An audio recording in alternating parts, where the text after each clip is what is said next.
I think if Google was more ruthless, if Google had a leader who had a killer instinct, right? Sundar does not have a killer instinct. Like, he's just too nice of a guy, right? But if Google had a killer instinct leader, which they may, next choice they get, you could create a lot of great synthetic data with what Google has. Google's just not willing, right? Like they play it soft.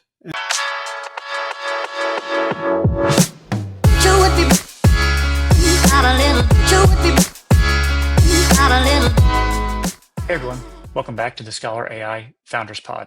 Quick reminder to catch us on all typical podcast locations and find us on our YouTube channel. Today we're going to be discussing Project Stargate, which was recently introduced, among other things. And so very quickly, I'm going to give a very brief overview of what Project Stargate is. So Project Stargate was something that was announced recently following Donald Trump's inauguration in the US, and is effectively a new company designed to provide AI infrastructure in the US. And the early reports coming out of this thing are impressive, to say the least. So over the next 4 years or so, roughly $500 billion is set to be invested. That's at a run rate of approximately $125 billion per year. That hasn't been necessarily specifically denoted, but that is kind of the per year breakdown. Initial equity funders include OpenAI, SoftBank, MGX, which is interestingly an Emiratis investment firm, and Oracle.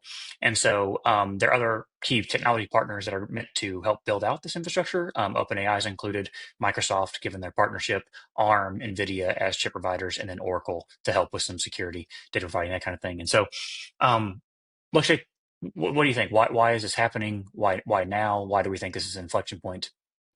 Yeah, so if you look at what's been happening in the AI space, everyone has been obsessed with compute. That's why NVIDIA stock is way up. That's why we see Microsoft trying to get in and around OpenAI in totality. Ultimately, the thing that is blocking most AI development is compute. I believe from reports that OpenAI is actually running to the limits of what Microsoft can serve them, which is why Microsoft's trying to make their own $80 billion investment into infrastructure and compute. But ultimately, just in the United States, we do not have that much compute coverage. There's a lot of reasons for that. There's a lot of politics beyond that. But I'll let y'all react for a second. We'll just kind of get into it because I think But is there's a that lot true, here. Lakshay? Is Yeah, that go ahead. true? Okay. So DeepSeek R1 was supposedly trained on something like $5.5 million of compute. Mhm. Now, we can't verify this. It's a Chinese model. We don't know whether that's actually true, and there are sanctions about NVIDIA chips getting into Chinese training data centers. So this may actually not be true. But are we seeing a totally different approach here by the Chinese model makers, where it's not about like massive data centers and more compute? It's like it's just a smarter attention mechanism and maybe more on the fly model performance. Do we It's really hard need for me that to many say. more data centers? It's really hard for me to say, I think, especially previously on this podcast. I personally believe that the limit is data, not so much the compute per se. I think we've seen a really big emphasis from OpenAI on expanding their compute, and they obviously collect a lot of data. One thing that was actually really interesting is that the Colossus cluster from Tesla, the main threshold, the main bottleneck that it's running into is network. It's not the data centers, it's not the compute, it's how much network bandwidth can you begin absorbing to be able to do stuff with the data, right? And so I look at it as there's probably some technological elements in here where I think OpenAI could maybe achieve a lot more if the technology were better. For example, if it's the same ways that like we could probably drive further and get more efficiency out of our cars if our highways were smoother, right? But I think with OpenAI specifically, I think there's some level of politics that Sam Altman's playing here. I think there's some level of currying favor and like building up like AI hype that's playing in his kind of hand of cards. But ultimately, I think we will find that there needs to be a pretty decent technology shift to keep this stuff competitive, if that makes sense. We've seen the operator models, we've seen the Sora models. OpenAI is trying to do a lot and they're trying to kind of fill up their own space. And in filling up their own space, there's just a lot of models to run, a lot of inference to support. And we know that with Microsoft, they're hitting the limit. Mm-hmm. I I think liked. there's an interesting thread here, which I think it's important to distinguish innovator versus fast follower. So I think intuitively it's going to be more expensive to be the innovator, but I think the question you're asking, Shashi, really actually may be an inspiration for this project, and which is in order for the US or for other entities to remain competitive and to remain at the forefront of these things, it's going to take massive amounts of investment because the barrier to be a fast follower, as kind of being proven out by DeepSeek, is dropping. And if you simply, once something's introduced like the O1 model that embeds not just the pre-training, but also the quote unquote reasoning, if it is just simply throwing a handful of $1 million, $10 million, whatever it is, at this thing to effectively match it in terms of performance, once the kind of underlying infrastructure has been described, I think it again kind of warrants increased investment to remain on the leading edge. I think one thing I heard very recently was about how AI is distributed monetarily. And in the case of China, the algorithms, I guess like the algorithmic work, meaning that like the salaries you pay for researchers, the hours you spend of just pure man time on solving like what are the chain of thought problems I need to solve, how does this model need to be hosted, ends up being 10% of the cost. The rest of it goes into compute, goes into infrastructure, goes into energy. In the States, it's very much the opposite, where the majority of our money in the AI space goes into algorithms. I think we kind of found that OpenAI, as Damon's saying, is like they're innovator. They protect their competitive edge by keeping their models fully private. But the moment their secrets are kind of out and the general body is understood, it takes fewer people to do the research and more energy is being put into how can I manage the data? How can I manage the training and release something that's wiping out the competitive advantage almost instantaneously? I heard some researchers who were former OpenAI employees, I think currently at Anthropic, say there are no secrets that last more than a few months in the space because the incentive is to share what you've learned, to publish papers, and as soon as you've got an advantage, everyone wants to know. And there's also a lot of employee switching between these major model builders. So the ability to to find something unique in an algorithm just isn't durable. If this $500 billion comes to pass, the current allocation to hardware seems like it's something like 70%.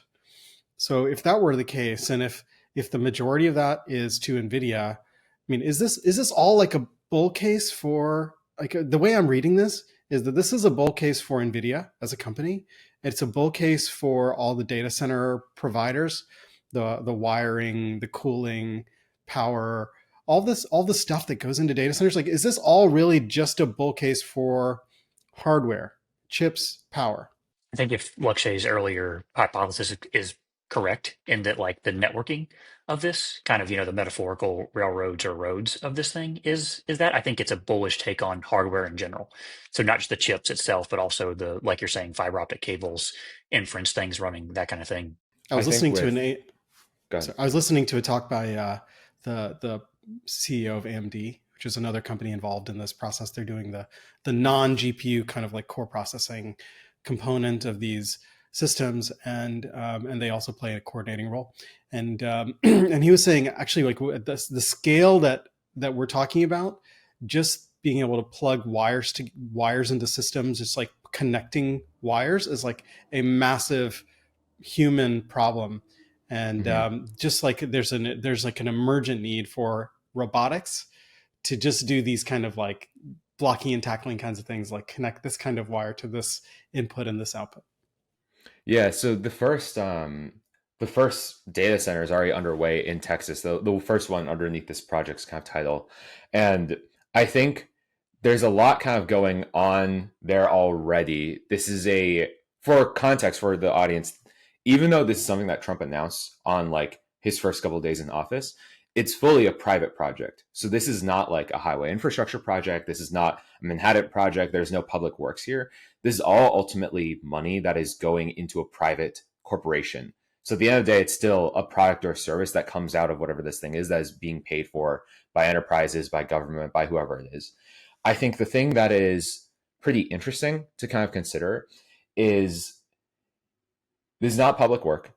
There are clearly a lot of rivals in the space who want to kind of play there. The main thing that happened that made this clearly been like the work for many months. I assume there's been a lot of blockades on it regulatorily, but Trump removed a policy that regulated AI model development.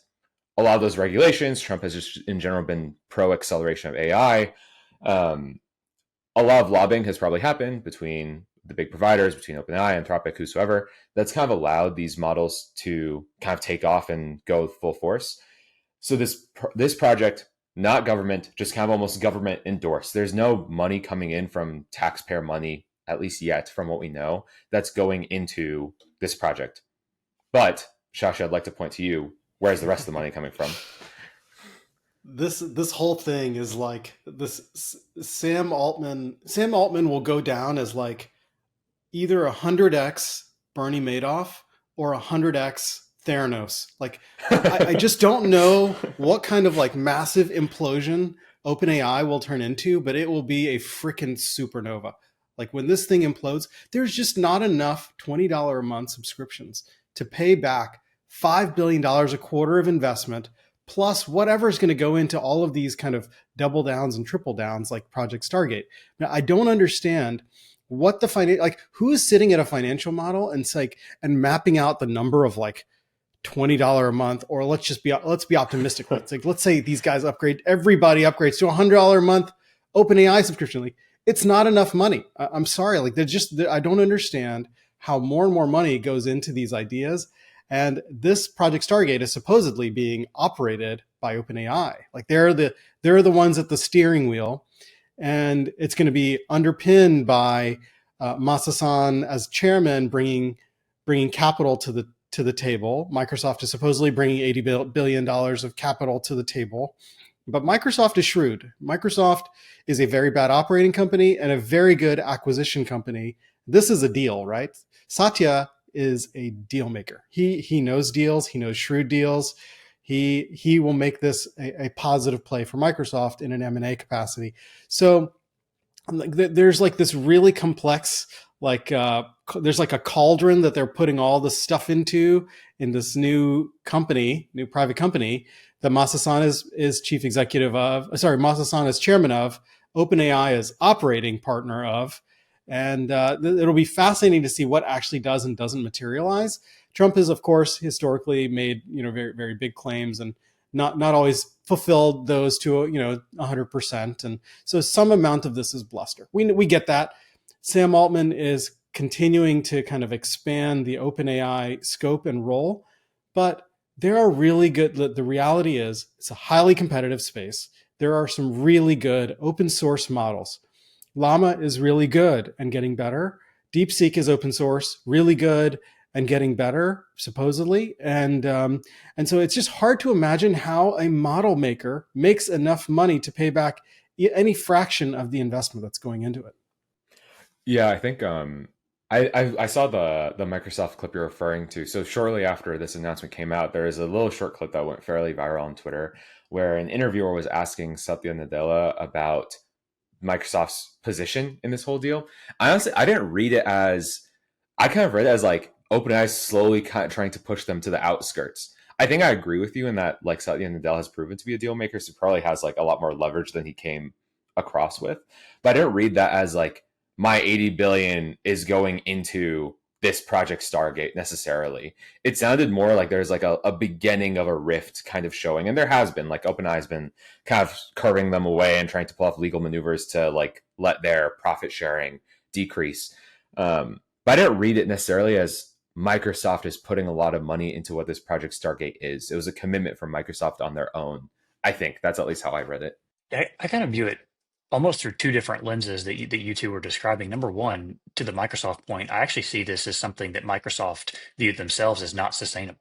So to Shashi, to your point, I just think they don't have enough compute and under the Microsoft umbrella to hold the kind of ambition that OpenAI is operating as. I also completely agree with the outline that you're not going to be able to make up this money from subscription charges and being a model provider. I actually see this project, though, as diversification against that, not as a doubling down on that effort. So I see this as being OpenAI expanding the aperture to not just be model provider, but to actually be kind of existing at every layer of this AI infrastructure from chip to inference, to edge of compute things. And I also kind of want to take, we've been alluding to this enormity that is this project. And Lakshya, I think you hit kind of the two critical points, which I'd like to kind of zoom in on for a bit here, which is number one, this is a private project. And then number two, the analogs of this to the Manhattan Project don't really hold, given the enormity of scale and the fact that this is by definition private, at least for now. And so I'm going to take kind of us and the audience through a couple of different things that I just found fascinating about this entire thing. Number one, 500 billion, based on everything I could find, is the single largest project ever announced. This ambition is the largest ever undertaken. The second largest I could find from a private organization was roughly on the order of 40 to 50 billion. And this was a TXU buyout in roughly 2007, which came from private equity and other sources. So, I mean, we're talking about 10x larger than anything we've seen kind of in the public or private domain, rather. Contextualizing that with kind of you just compared to the total VC market in 2023, there was 314 billion invested. That was across all of VC, across all of startup. The highest it's ever been was in 2021 at 600 billion. So this singular project at 500 billion is effectively the size of the annual investment of the entire VC ecosystem on an annual basis. Interesting. That, yeah, it's incredible. And then so again, I'll return it, and then putting it in place, even if it isn't a fully private endeavor, if you situate this into the annual spending of the U.S. government, it falls basically as the fifth largest line item in expenditures. So we have Social Security at about a little over 1 to 1.5 trillion. That's about 5% of GDP.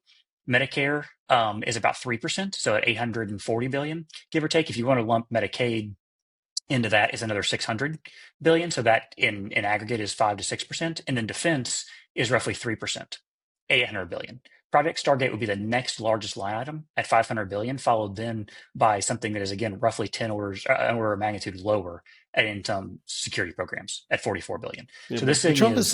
Trump said that there's no government money going into this. Right. So this is not like a government funded program. Right. The idea is this is entirely privately funded.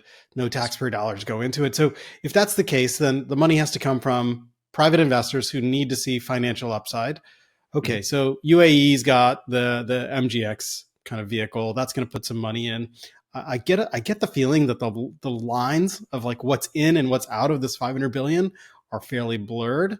So that this Microsoft program, I think Microsoft sees it as their data centers, but for the purposes of describing the scope of the project, maybe it's inside the circle of what's being described of this 500 billion. I think people are sort of seeing it their own way for convenience purposes, which plays into this was Trump's first press conference after getting inaugurated. This was his first big announcement. And what happens? He brings out Sam Altman, he brings out Larry Ellison from Oracle, he brings out Masasan from SoftBank, and he puts on this big show of, this is global importance. Okay, great. So we see that it has an important role in administration policy and how the U.S. sees its priorities over the next 4 years. We also see that from OpenAI's perspective, it's their angle to get vertical integration. This is the problem that OpenAI has, is it doesn't have the vertical integration. Google, what does Google have? Google has TPUs. They've got their own processors, their tensor processing units. So they don't rely necessarily on NVIDIA. They can generate some of their own compute. Google has their own cloud. So Google can have cloud infrastructure that they don't have to rely on third parties for. And Google's got the software, their own Gemini models. You look at XAI or Grok, they've got their own data centers. They do rely on NVIDIA GPUs, but NVIDIA is a happy seller of GPUs to Elon, and they've got their own models. So they got the vertical integration more or less covered. OpenAI doesn't have that. They don't have their own compute, their own data centers. They're reliant on Microsoft Azure for their data centers, and it's a vulnerability. They know that it's a vulnerability. And after seeing the Colossus network that Elon put up in Memphis, it's clear that this is what they wanted to attack, and this was their angle of attack. Now you've seen, I imagine you've seen the tweets between Elon and Sam Altman back and forth here. Elon saying you don't have the money, Sam saying, well, we're already starting in Texas. You can see that's happening. They're both probably right, and they're both reading it the way they want to read it. Yeah, I think just for emphasis, um, the enormity of scale was precisely what I was trying to emphasize with the fact that this is non-public spending, meaning not reliant on the U.S. government or otherwise, but operating at a scale that has only ever been seen under the public umbrellas. Right, this is 10x larger than any private kind of undertaking that really, if you believe reports of the size. Flekshay? Yeah, I was seeing, so I lost this Twitter thread apparently, but someone did like a financial breakdown of each one of these companies that's saying that they're going to be a primary like lead investor. And I think the safest assumption, I think, in looking at a lot of this money, the way I'm trying to read into like where are you getting 500 billion from, or even where even saying like 100 billion from, is that a good portion of this is equity. Like it's a description of like valuation of hypothetical companies involved, but like there's I think like SoftBank is holding like almost like 150 billion dollars of debt and like has like 10 to 20 billion in cash. So it's just like it's really hard to understand for me, especially as like historically on these podcasts, I'm the one who's like the financial dummy, I guess. But like I look at that, I'm like, there is no way that there is 100 billion just readily available, and Microsoft does not seem to be like thinking that. Like I don't think if we told them tomorrow, hey, like or OpenAI wants to build their own data center, that they'd react very happily per se. I think just in response to that, if you just look at the market capitalization of those companies, NVIDIA is worth, as of today, give or take, 3.5 trillion, right? So even if they wanted to fund the entire thing themselves, like 500, billion over 3.5 trillion, you guys can do the relative sizing there. Oracle, respectively, is worth 500 billion, I guess. Looking at this chart here, and so I do want. It does feel like a asymmetrical undertaking, like you're saying, and that's where the size I think is just continuously awe-inspiring to me. I think the last point I was going to make, and then we can kind of switch gears a little bit, was comparing this to the Manhattan Project, and again focusing on just purely the dollars and cents of this. Are when the Manhattan Project was undertaken in 1945 or thereabouts, that was a public government initiated kind of top down funding. That costed an estimated number of roughly 2 billion in 1945. And today, based on, kind of what you're scaling, what scalers you use, you're talking about roughly 30 billion in today's dollars. And again, just compare that, that again is roughly 10x smaller than what we're looking at with Project Stargate. So almost on every vector of comparison, Stargate is roughly 10 times more ambitious, for better or worse, than anything we have seen before, which again just Yeah, continues I to get the kind of blow desire my to mind. have like I get the desire to have more data centers. I think there's like a logic to that works for me. It plays, but it feels like it's being over relied on as the one lever. Like just adding compute doesn't feel like the right problem solving approach. It feels like we are going to continually find efficiencies in our training, in our pre-processing of data. We're going to find a bunch of these efficiencies, and they're going to continually make training models, and then as well they're going to find efficiencies on inference. It's just going to get better. And so I have this feeling that we're going to see a bunch of these really interesting research findings get put into models over the next 2-3 years that will drive down some of the dependency on both energy and on compute. And so I don't want I worry that as a national security priority, if we over rely on just build more, just buy more GPUs, just connect more together, that we're going to be missing the bigger picture here, which is that yes, hardware is a part of it, but continually learning, innovating, doing research, conducting these experiments, and putting these novel findings. For example, if DeepSeek has come up with a novel approach for the second attention head and the way that the attention mechanism is utilized in the model, then that's a finding that can and should be quickly propagated throughout the model building ecosystem. And if those kinds of things continue to happen, we won't need nearly as much data center growth as being projected. To me, what this looks like is Grok, Gemini, Anthropic, all of them are in this kind of like mad rush almost to what feels like achieve the monopoly position on AI servicing. And I think Grok isn't super mainstream. Like, I don't think if you walked around and told someone the name Grok that they know what that is. Anthropic's not really mainstream. Google, everyone already knows, but like Gemini is not the market leader. But all of them are gaining ground by quite a substantive like level in consumer use. I think the way I look at this general set of deals and how public the announcement is and all that sort of stuff is not so much AI hype, but it's OpenAI just trying to position themselves more and more in public consciousness as like we will be like the backbone of AI in America. Like that is our final objective. If the government's trying to use, there's all sorts of conspiracy theory stuff to lay into here, but I was listening to another podcast where they're talking about how they're former like NSA members on OpenAI's board, and obviously there's like a whole like what does this mean for like the defense industry and like that sort of military complex, that sort of stuff. That OpenAI would very much love to be the servicer of. I think in due Do time. you think? Do you think anybody? Do you think anybody will be the default provider? Do you think there's like any? Is a monopoly even possible in this market? I think so. I do Really? think so. Yeah, Okay. I think with all of these models, I think we'll find that innovation happens faster. But I think what you win on is deal making, and I guess kind of like having the frontier capability served at the highest level, right? So that means that your inference is hyper reliable, like the sort of contracts you make are super super good. Gemini, Anthropic, and OpenAI are all competing for those right now, but I look at the desire to have more compute as serving much much much more inference than they're currently capable of.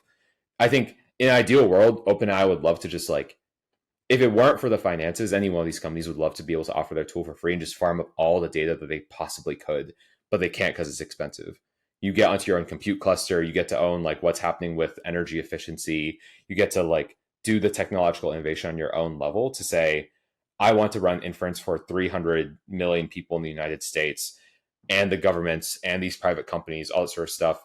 It's more likely to happen if I'm not the one who decides the pricing of my compute.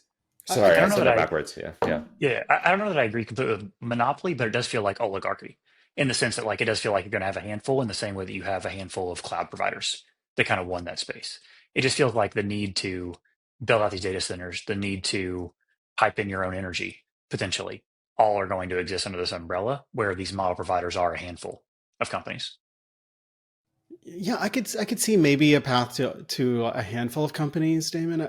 But you can't. Let's just go back to Google. So when Google search came onto the scene, there were already like a dozen or so fairly popular search engines. As a fairly fractured market, felt similar to today, and so is OpenAI the Alta Vista of this large language model era? I mean, it very well could be. You know, Alta Vista was the like pretty good mainstream model that most people used, and then Google came on later on the scene and was better and faster. You had less latency, but in this mod, it doesn't hold for me because there wasn't ever like a open source version of Google that you could just run yourself, you know? And I get that most people are not in a position to run a model on themselves, you know, to set up and run a model themselves, but large language models, if you can run them locally, you know, there are models like, for example, there's a DeepSeek model you can run on your phone,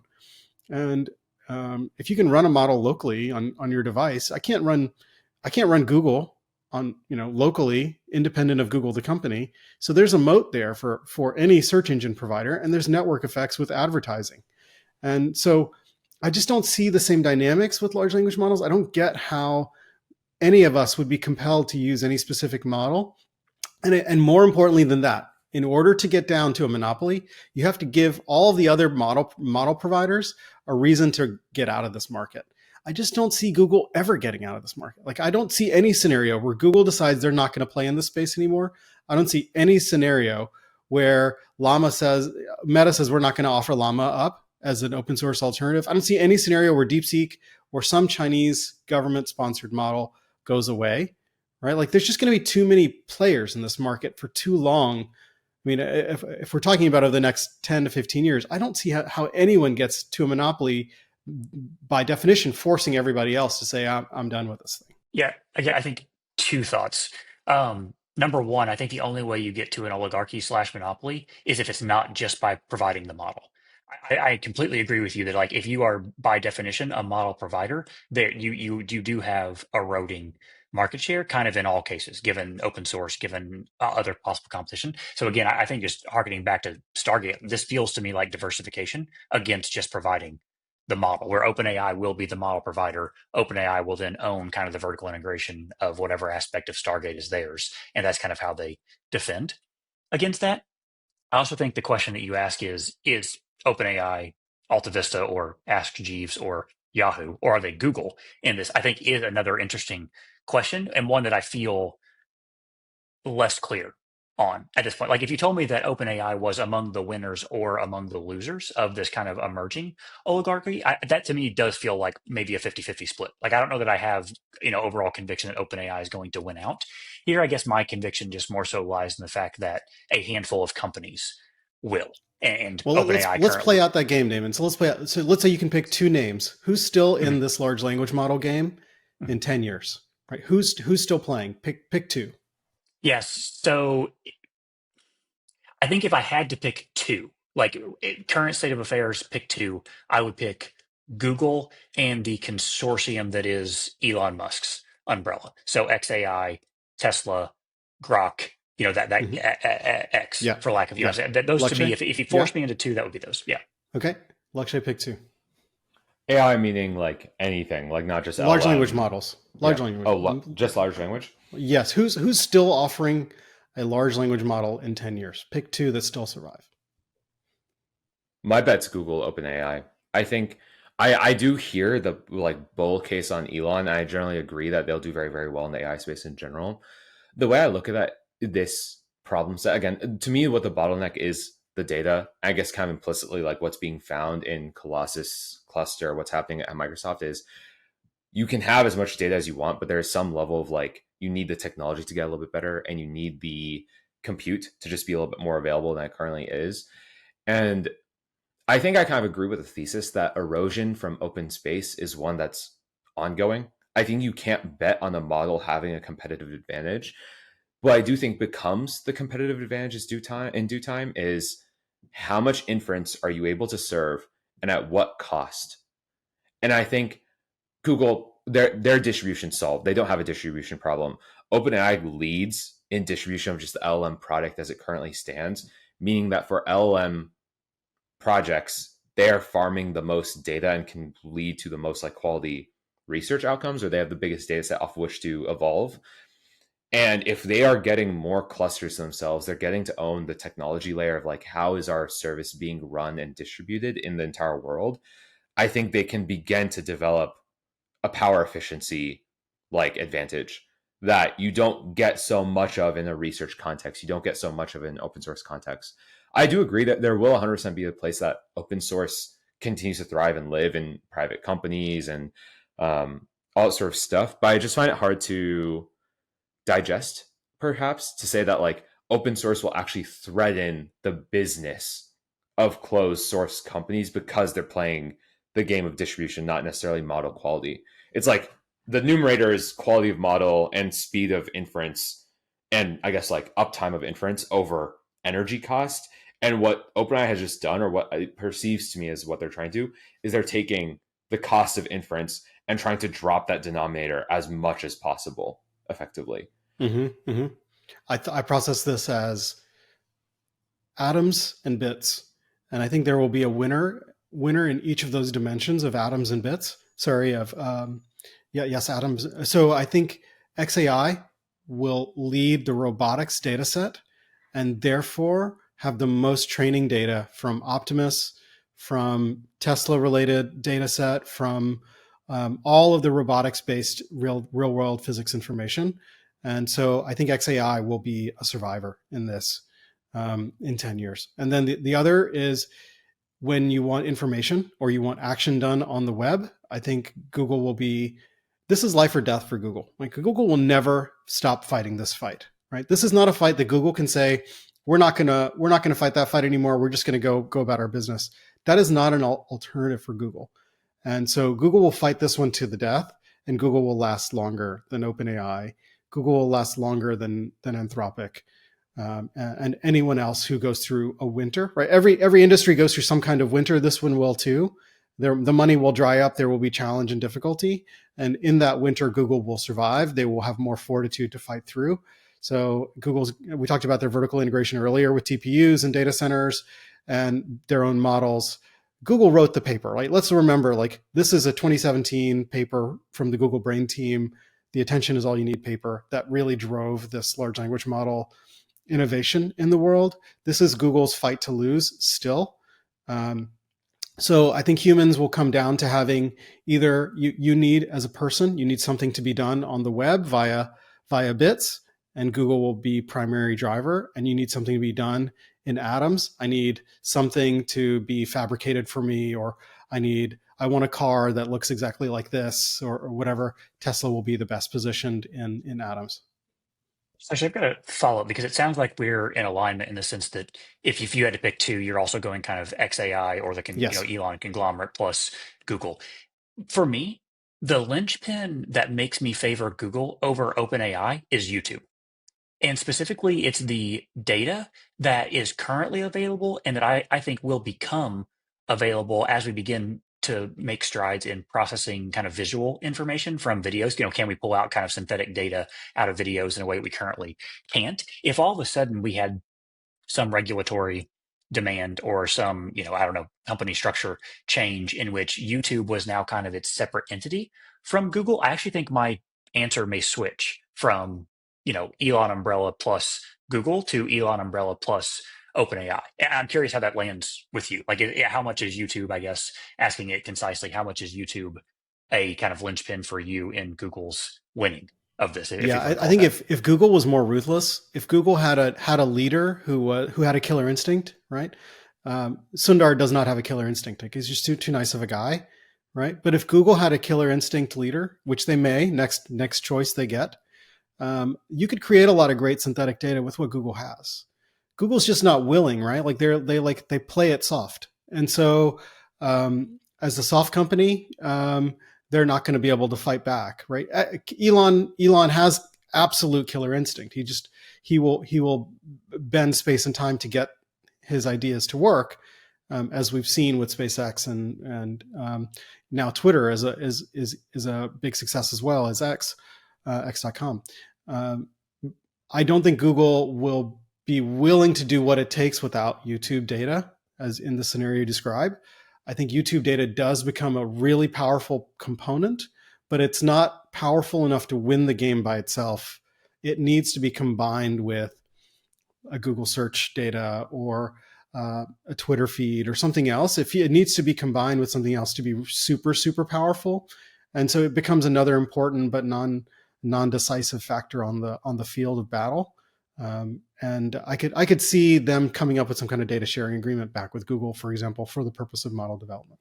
The one thing I will say is that historically I've always looked at OpenAI as like very much like ask for forgiveness later in general. Where they very clearly have like scraped YouTube to like develop Sora. Like when Mira Murati was like postured with that question, she was very, very like walking on eggshells.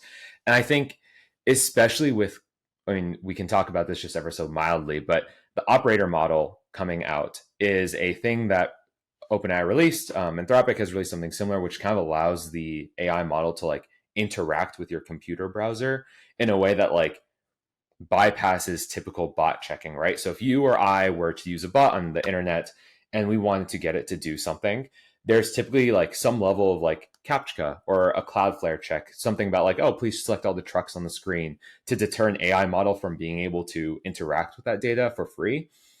And I kind of look at the just very short term, very, very myopic viewpoint. But to me, like if Google wants to be really protective of their data, they're losing that moat for a little bit here. Just because OpenAI is probably going to continue to break some rules realistically to keep the data wheel spinning. That's my anticipation. I think there's also really interesting opportunity for OpenAI where they have talked about like, oh, it'll like order Uber for you and it'll like book your flights for you, right? But I think it'll be more interesting to see like what they allow the operator model to do if you let it interact with like technical creation tools, right? Like what happens if you let the operator model begin playing in Blender and like running its own simulation cases or farming data for a different model set training, right? There's a lot more you could possibly do when you say pretend to be a human on a computer, and how far does that take you? And they're one of the first there. How long will that mode last? Probably a couple months. Well, a couple months is a lot of time for people to react in regulation and blocking and all that sort of stuff. Yeah, I agree with you. Sam Altman is not a trustworthy dude. Right? Like we get that. Very coy, very, very coy boy. Yeah, and Elon tells everybody this, as loudly as he can. He's like, "This is not a trustworthy guy." Or Elon. He did an interview where he said, like, I named the company OpenAI because the whole idea is that it's a nonprofit that is open source, and it is the exact opposite now. It is closed source, and it is profit maximizing by definition. By the way, this is like the weirdest fact. So in the agreement between Microsoft and OpenAI, there's been a long-standing debate about what the definition of AGI is. And they go through all this these abbreviation salad things like AGI and ASI, and come on, man, with the abbreviations. But the fascinating component that of their agreement is the definition of AGI is now defined as $100 billion of profit. So AGI is not a threshold of any kind of capability of the model.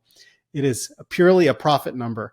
So that should tell you everything you need to know about the motivations of OpenAI and the motivations of Microsoft. It is not about human safety. It's not about what the model is capable of doing, either in bits or in atoms. It's simply about the ability of OpenAI, quote unquote, and I think OpenAI should be considered in quotes because it's really closed AI, is it's simply its ability to generate profit, which is farcical when you consider the amount of money they spend on staff, on training costs, and what they get back in revenue. While it's in the billions, it's just not anywhere close to, or won't any time soon be close to break even. Correct my understanding. I assume one of y'all knows the answer. Microsoft and OpenAI, their agreement on like when their kind of terms break and when ownership of the algorithm kind of goes back to OpenAI is when AGI is met. Yes, right. Like that's right. So they're just aiming for okay. All right, that's sure. right. Sure, man. Yeah, exactly. I mean, how can you get more cynical than this? Like, it's just, yeah, exactly. It's disappointing, right? Like, you want all these people in charge of like the most powerful systems in the world to be driven by moral high ground and kind of what humanity is capable of doing and how good we can be for each other if we're unencumbered by some of these basic needs that AI can potentially enable for us. And then you see like it all devolve down to like, oh, it's just a profit number ultimately. Yeah, like an Excel sheet at the end of the day. I think the Manhattan Project comparison is always an interesting one because obviously that was like, again, very like government, like not sponsored, but like very government driven initiative, similar to this one, with like very big players, like the top thinkers of the time, kind of all collaborating. And when you hear about this, like, oh, Project Stargate that's going to like reinvent American AI and like launch us into the future, the kind of like, oh, this is the biggest project of our time. You'd expect it to be like, oh, Google, Meta, OpenAI, Anthropic, like Elon, they're all kind of cooperating to build one thing together, like to solve one grand problem. And it's very much not that. It's ultimately a new company that's holding capital and trying to produce more capital at the end of the day. And still offering like at the end of all of this, like whatever impact this has on the government will still be through like contracts and signatures for this is how long we'll serve your server for XYZ thing, rather than humanity benefiting at a purist level. Great. That's an excellent place to cut this. Thanks, everybody, for joining us on this week's episode of the Scholar AI Founders Pod. Catch us next week on all the same podcast locations and find us on our YouTube channel. Thanks, and see you next time.